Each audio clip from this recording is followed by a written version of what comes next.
さて、じゃあ今回は腹側ですね。マグロの大トロの部分、これの場合、頭がこっちにあって尻尾がこっちにあって、でこれひっくり返すと、上身の腹ですね。でこっちの尻尾の方と、上中下っていう風な形になっています。そしたらマグロの取り扱いは基本的にこの横に持ち上げる分には大丈夫なんですけど、こっちの腹側と背中側から、こっちの尻尾と頭側からで持ち上げちゃうと身が割れちゃうんで、気をつけるようにしましょう。こんな形で大体ビニール袋と輪ゴムと、であとはこういう油紙、マグロリードですね、こういったもので、基本的には包まれてます。で皮目の部分が結構汚いんで、あんまり、この状態でまな板の上にやっちゃうと汚くなっちゃうんですよね。それなんで地べた結構寝っ転がってるやつだから、そこら辺はなるべく注意して、ここに皮が触れた部分のまな板は必ず使わないと、いうふうな形で柵取りするんだったらこっちの別の部分を使うとか、ただこういう袋なんかもねそんなに綺麗なものじゃないんで、できれば別途置いといた方がいいです。アンバラの部分っていうのも取らないといけないです。でこっちの釜の部分はなおさら釜の部分は骨が多い部分なんで結構入り組んで骨が入ってます。それなんで、最初にこの骨を取っちゃうっていうパターンの人と2パターンあるっていうような感じですね。血合いの部分、この血合いに合わせて、で血合いは頭に行けば行くほど薄くなってるんで、ここで尻尾に行けば行くほど濃く深く入ってます。でこの部分、これに合わせて血合いの部分を取っていくと。でこの血合いの部分が身に残ってるとその部分から色がどんどん変わっちゃうんですよね。それなんでこの中途半端に残してしまうっていうのが一番良くないです。そしたらこの血合いを取りつつでこれ生マグロなんですけど生のマグロの場合なんかはこの血合いっていうのをしっかりと血抜きしてあげればニンニク醤油とか生姜醤油につけて、焼いたり、煮たり竜田揚げにしたりですねっていうような形で使うこともできますので使ってあげてもいいですね。鉄分が豊富ですので、こちらはこちらで使ってあげても OK です。ただ基本ベースとしてはね捨てられることも多いんですけどもまかないなんかで使うっていうところで、考えておいてあげた方がいいですね。で安い単価の店だったら、そこら辺はマグロの血合いで竜田揚げとかそういったものでもいいかと思います。これを先にもう取っちゃいます。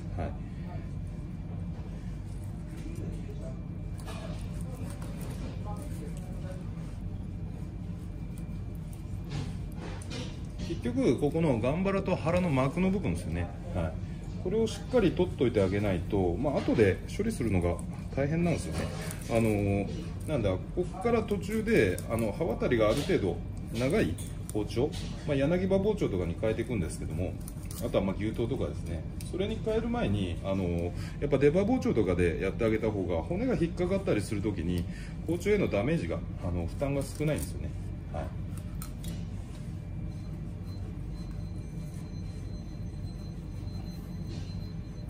そしたら骨に合わせてこの保管するときはこの膜がついた方がいいです。それなんでこれ今柵取りで全部下ろしちゃうから膜は取っちゃうんですけども、基本としてはこのブロックの状態でこの赤身の天パの部分だけを外して、で取っておく場合なんかには基本としてはこの膜がついた方が保管性能が上がりますね。というのが表面が酸化しやすくなっちゃうんですよね。そうするとあまりよろしくないんで、基本の工程としては全部下ろすわけじゃなかったらこの膜はつけたままで OK と、いうふうな形です。でこちらも引っかいて鉄心になりますので必ず取っておきましょう。そしたらこの腹側の先端までの膜っていうのは結構膜の部分が多いんで、そんなにがっつり取りすぎなくても OK です。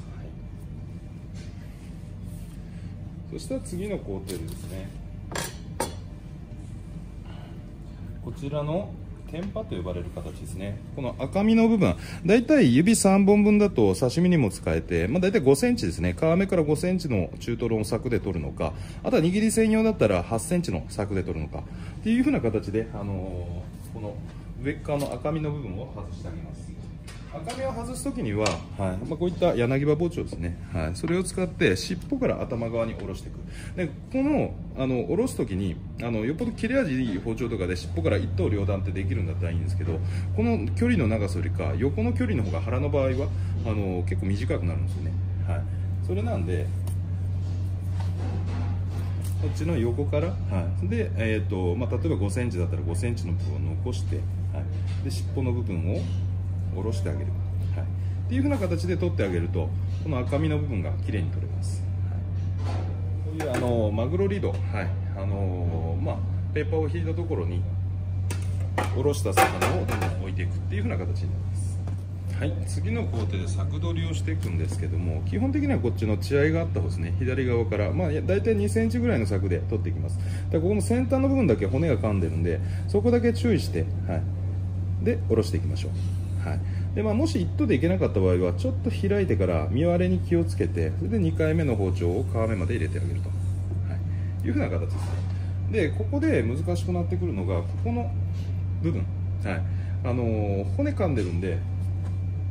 この柳刃包丁でやっちゃうとこの骨の部分が噛んで結構壊れちゃったりするんですよね。それなんでマグロを1回回転させて、でこちら側から、レバー包丁なんかでこの皮目ギリギリの部分は取っていきます。そうするとここの骨硬い部分もあまり怖くないんですよね。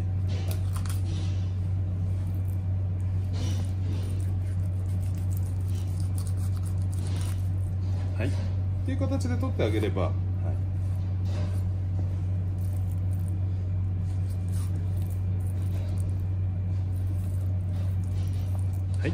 これで一つの柵が出来上がると、いうような状態になります。だからこんな形で血合い下の部分っていうのは必ずこの血合い岸側の筋が残るんですよね。でこの筋が残ってると、これも血栓が多く入ってますんで、基本としてはしっかりと取っておいた方がいいです。そうしないとどうしてもこの血栓の部分が、臭みとして残っちゃって時間が経つにつれてどんどんこっちの身の方に浸透していっちゃうんですよね。こういった形で、あとこういうどうしても疲れた部分ですね、ここで残ってますんで、この部分の血合いなんかも取って、基本的にはこの綺麗な状態になってれば OK です。この柵に骨が残っている場合なんかは、骨は、後で取ってあげるでもいいんですけど、すぐ使える状態までするのが仕込みですので、なるべく早い段階でやってあげた方がいいってことですね。でこのまままっすぐ切ってそのままやっちゃダメなのかっていうのも思うんですが、別に構わないです。ただこの裏方からまっすぐ落として柵取りをしてから、今度は左側から返し包丁でやってあげる。そうすることでここがフラットな状態で包丁がしっかり固定できるんで、この皮目の部分がきれいに切りやすいんですよね。ただ腹側の場合なんかここの頭の方にかけて持ち上がってるから、これでフラットにしようとしてもここはまず無理があるんですよ。それなんで切れ込みを入れて、でこちら側から切ってあげると、いうふうな形にしてあげた方が安心ですね。ただ左手で柵の部分を押さえれなくなるので、こっちが切ったところは不安定になっちゃうんですね。だから本来なマグロに優しくやってあげる方法で考えれば、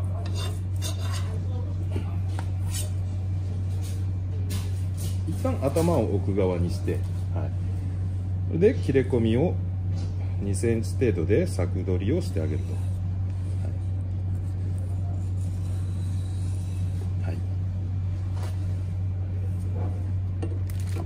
2回3回に切れ込みを分けるとどうしても段差ができちゃうんで、できれば1頭で持っていった方が伸びやすいですね。そしたら吹き上げてから同じく反対側から、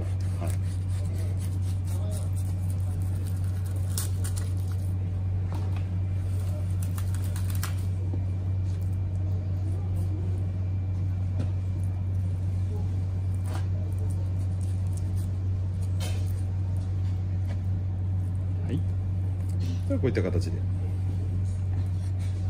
でこの骨が残っているところなんかは無理せず、カットしてあげて、でこれは鉄心で使います。こんな感じでやっていくんですが、あとは牛刀なんかを使えばこの向きのどうこうっていうのもあんまり包丁の安定さっていうのも考えずに切ることができるんで、はい、でここもシミがしっかりして伸びたりしないマグロだったら左手で押さえてっていう工程はそんなにしなくても構いません、はい、だからこの状態で2センチで持っていくんだったら、はい、切って、はい、さらに切って、はい、でこちら側から持っていく、はい、っていう風なやり方でもできるには全然できますので、はい。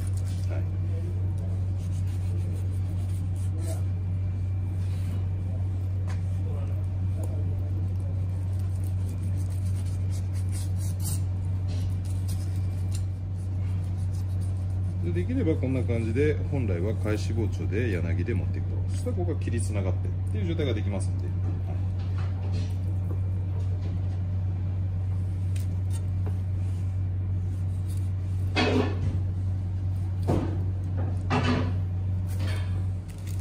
で、あんまりギリギリを攻めすぎちゃうとこんな感じで皮が残っちゃうんで、はい、これってあんまりよろしくありません、はい、それこの皮の部分は必ず取っておくと、はい、っていうのが衛生的に良くないからですね、はい、でこの白い膜のところがあんまり残りすぎてもこの筋の部分で引っかかっちゃうんで、はい、ここもあんまり無理して、はい、使いすぎない方がいいですね。で今出刃包丁で一発やった部分っていうのは2回にやってるからこんな感じで段差がどうしてもできちゃうんですよ、はい、なんで2回しっかりと包丁が入れれる技術があるんだったらそれで問題ないんですけども、はい、なかなかそれは難しいんで基本の工程としては、はい、こうやって柳刃包丁でできれば一刀で切ってあげる、はい、そうですね。そしたらこちらから、はい、もう骨の部分だけ避けて、はい、返し包丁を入れてあげるとっていう風な形でやればこんな形で綺麗に取れてきます。で根元の付け根の部分だけ、はい、ここだけ骨に合わせて切ってあげると、はい、こんな感じですね。さてあとこの骨の部分なんですけど、この骨って結構骨抜きとかで抜けたりもするんですよね。これはマグロによります、はい、インドマグロなんかはちょっとでかいやつの方が抜けなかったりもするんですけど結構脂がの乗り具合とかで、はい、この骨の部分って、引き抜くことができるんですよね、はい、そうすることでぶどまりもやっぱ上がってきますので、はい、物に応じてはこれ引き抜いて、はい、で抜いてあげるというような形で、骨抜きなんか使った方がもちろんやりやすいですね。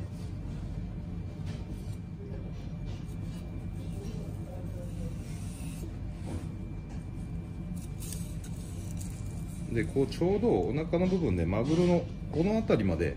結構裏側から皮目の方に骨が入ってるんですよね。それなんでその部分だけは気をつけてやっていかないとどうしてもその部分の骨が残ってることによってこの後のこの下ろす時の包丁が欠けちゃったりとか、そういった状態ができちゃうんで、ちょっとそこだけ注意するようにしといた方がいいですね。大体刃先の部分でいっちゃうんで刃先がやられちゃうんですね。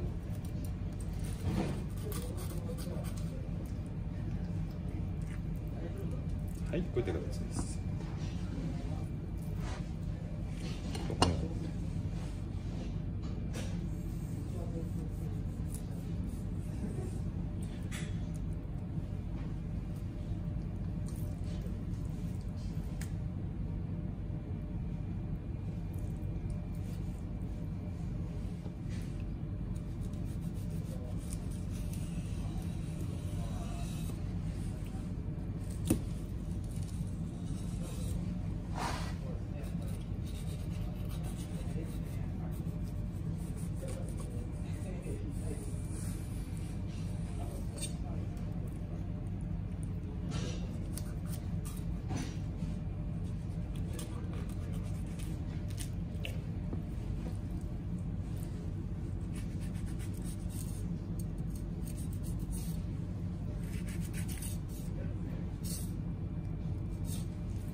でこちらの腹の膜この部分に関しては、これ後で取ってあげることも全然可能ですので、特に今の時点でこれ広いまなで使ってるからまだ全然いいんですけども無理してそこはやりすぎなくても大丈夫です。でここの釜の部分のトロって一番脂が乗ってるんですよね。もう霜降りの状態ですね。でこの腹先に行く部分はちょっと伸びちゃうから蛇腹っていう風な形で言われます。はい、それでこの蛇腹とかあと諸腹ですね、はい、なんですけどこの部分ってちょっと頑張ってやろうとしてカマトロとこっちの腹側に分けちゃった方がいいですね、はい、どうしてもここにでっかい骨があるからどうやって使おうとしても必ずその骨の部分で切り取らなきゃいけなくなっちゃうんですよ。だからもうネギトロとかで使っちゃうっていうのが一番手っ取り早い使い方ですね。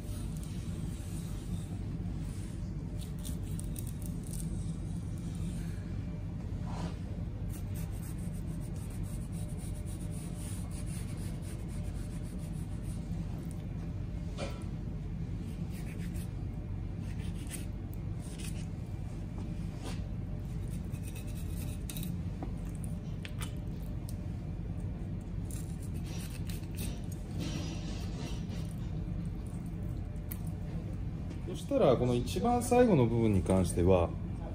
これに関してはしっかりとこのヒレ骨、はい、この腹びれの部分がここが引っかかってくるんで必ず出刃を使いましょう。この腹先の膜の部分、はい、この膜の部分に関しても結構硬めなんで、はい、ここに合わせながら、はい、1回切れ込みを入れてあげると、はい、で皮目の部分までいったら、あとはなぞるような感覚で、はい、やってあげれば OK です。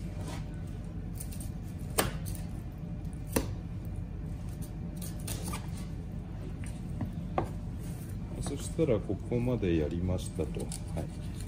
そしたらその後に